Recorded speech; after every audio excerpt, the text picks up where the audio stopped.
July August গণঅভ্যুত্থানে নারীদের যে ভূমিকা স্মরণীয় সেই ভূমিকা স্মরণীয় করে রাখতেই 14 জুলাই মহিলা ও শিশু বিষয়ক মন্ত্রণালয়ের পক্ষ থেকে জুলাই কন্যাদের নিয়ে অনুষ্ঠিত হচ্ছে জুলাই কন্যাদের নিয়ে অনুষ্ঠিত হচ্ছে রিক্সা র্যালি।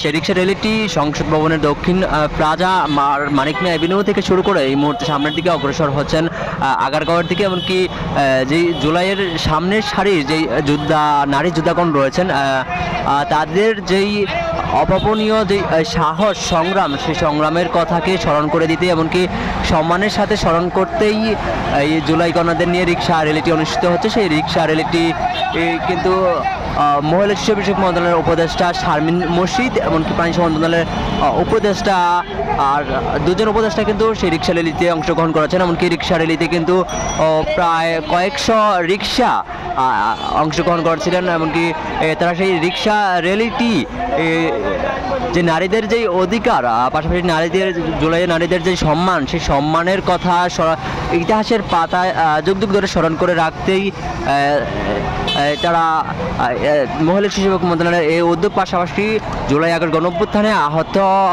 পঙ্গুত্ব বরণ করে এবং গুলিবিদ্ধ যে সকল জুলাই যোদ্ধারা ছিলেন সেই সকল জুলাই যোদ্ধাদের বিনামূল্যে অ্যাম্বুলেন্স সেবা দেওয়া, যে সকল রিক্সা অ্যাম্বুলেন্স হিসাবে সেবাদান করা যে সকল রিক্সা চালক রয়েছেন, সেই সকল রিক্সা চালকরা কিন্তু এই জুলাই কন্যাদের রিক্সার র্যালিতে অংশগ্রহণ করেছেন।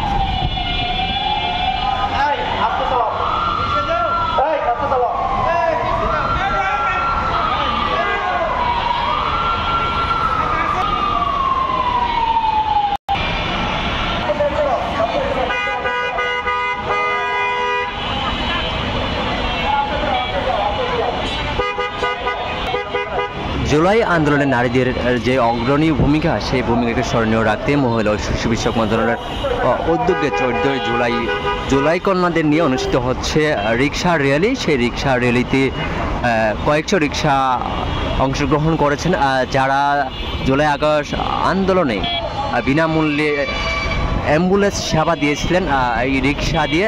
এমনকি জুলাই আগস্ট আন্দোলনে যে সকল নারীরা রয়েছেন সেই সকল নারীরা এই আন্দোলনে অংশগ্রহণ করেছেন। এমনকি তারা যে সকল সম্মুখ সারির নারী জুলাই যোদ্ধারা রয়েছেন তারা কিন্তু এই আন্দোলনে যেই নারীদের